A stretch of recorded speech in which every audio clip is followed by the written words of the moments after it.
Jeffrey Lord? I mean, does that worry you that Hillary Clinton is No. raising? I mean, first of all, that's a flat-out, if I may say this, lie. I mean, the Ku Klux Klan was formed as the military arm of the Democratic Party. Oh. Well, I'm sorry. I'm sorry. We're talking about 2016. I'm sorry, but it exists in the first place. It exists in the first place because of your party, which has never apologized for this. Who did they endorse? They endorsed Woodrow Wilson, Franklin Roosevelt. Beyond And we rejected it. I'm still waiting for you to reject it. That doesn't matter. Beyond the history, just right now, in 2016, does it matter in this election for Donald Trump? It matters to reject. They quickly disavowed it. It matters to reject racism and anti-Semitism, which they stand for. Okay. And that should apply not just to the Klan, but to all sorts of people like Al Sharpton. But here's Well, you can't. No. Okay, let him go first. I mean, the Ku Klux Klan literally lynched people, terrorized people, and to make a false equivalency to Al Sharpton. Let him respond. To make a false equivalency is just unfair. To whatever you may think about Al Sharpton, I just think that's unfair. That's first. Second, let's look at this throughout the week. What we've had this week is David Duke on the United States Senate stage saying that Hillary Clinton deserved to have the electric chair. You had a black church that was bombed in Mississippi, and you had the KKK to come out in their newspaper and endorse Donald Trump. And so when you think of these things and look at it in the totality like that, then there is this element, and true, it may not be Donald Trump, but there's this element that many people believe he represents. Mm-hmm. So there's a young lady, Miss Wiggins. Ms. Wiggins attempted to get housing from Donald Trump in New York City, and she was discriminated against because of the color of her skin. The Central Park Five, I mean, they've been terrorized by Donald Trump since they were found innocent in the first place, and now over and over and over again. And so these are real people going out there telling real stories about discriminatory practices of Donald Trump. Anderson, there's nothing new under the sun here. We're in the home stretch. Hillary Clinton's numbers are cratering because she's lied to the FBI. She's under criminal investigation. Right. WikiLeaks is an embarrassment to the Democrat Party. And Obamacare in North Carolina is going up 40%. So what do the Democrats do? The tried and true method. They play the race card. They did it against Mitt Romney. They did it against Mitt Romney. They did it against John McCain. They always do it. Let me bring up what the Congress said, because Maria, this is certainly not what the Democrats talked about doing in the final days of this election. I mean, it was supposed to be sort of going high. She is clearly running scared and going after Donald Trump's character. She's not running scared. She is making sure that the contrast is real, because there's no question that the whole idea of going high. So the FBI news on Friday certainly, it was a huge stink bomb that left a putrid smell that hopefully is dissipating now. But what she needs to do right now, frankly, it is the perfect example of Darwinian methodology in politics. You have to adapt to your situation. So yes, she is adapting to her situation. And what is that? You have to contrast at the end of a campaign.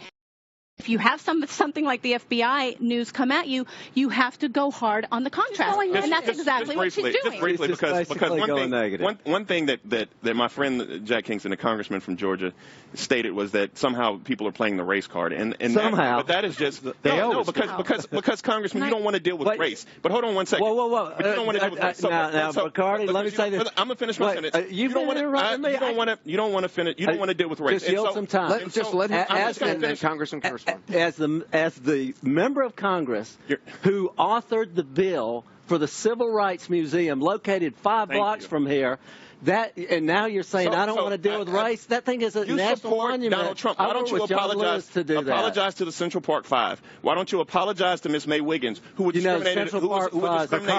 When is your party going to get around to apologizing for slavery? I'm still waiting. Let's switch over. Are we supposed to be shocked that in the last days of the campaigns are going negative? They're going negative. We've all Hillary's is. There's gambling. Oh, come on, and Donald Trump is too. They're going negative. But the truth of the matter is, and Bakari, you know these numbers, that the black vote is down in North Carolina. 22.7% early voting now. In 2012, it was 28%. We cannot compare Hillary Clinton to Barack Obama. Obviously, it's going to be lower. But it is a number that concerns Democrats. And what the president was trying to do and what Hillary Clinton is trying to do is to outline the stakes of this campaign to people of color in a very stark way. David Axelrod, you know North Carolina very well. President Obama won it in 2008, did not win in 2012, right? So I won it and he won it and I lost it. I'm sure that's how he remembers it. So what is happening there now? What needs to happen for either campaign? Well, look, I think it is a marginal race.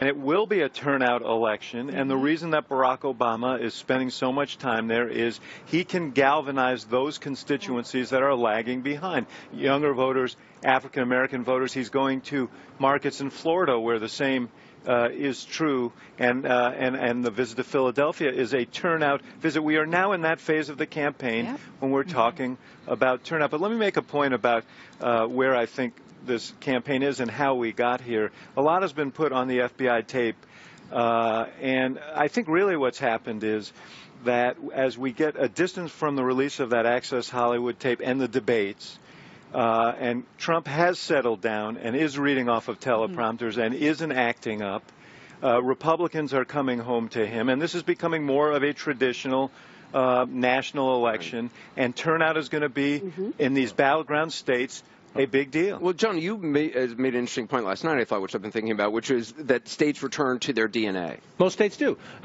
Michigan has voted. Explain what that means. Well, Michigan has voted Democrat for president since 1988. Therefore, we should assume its DNA is to vote Democrat for president unless something changes. And let's watch it. Donald Trump is an interesting candidate because of his trade message, because of his crossover appeal. He certainly has more. You look at Michigan, you're going to say Donald Trump has a better chance than John McCain. A, because of their message. B, because of the year. John McCain was running against the first Obama campaign. They ran a great campaign, but I'm sorry, that was a Democratic year. They were going to win, and then they turned a whole bunch of red states blue to their credit. So you look at the states, but Donald Trump has not cracked through anywhere yet. And so you're looking at, that doesn't mean he won't. That doesn't mean he's not in position. But it's late. We have time. But most states, look, California's going to vote Democrat for president. Anybody disagree? New York's going to vote Democrat for president. Texas might be a little closer this time. It's going to vote Republican for president. There are only 6, 8, sometimes 10 states that are really in play, and that's what we got when we look at, Ohio, North Carolina, and Florida are going to decide this election. All right, a lot more.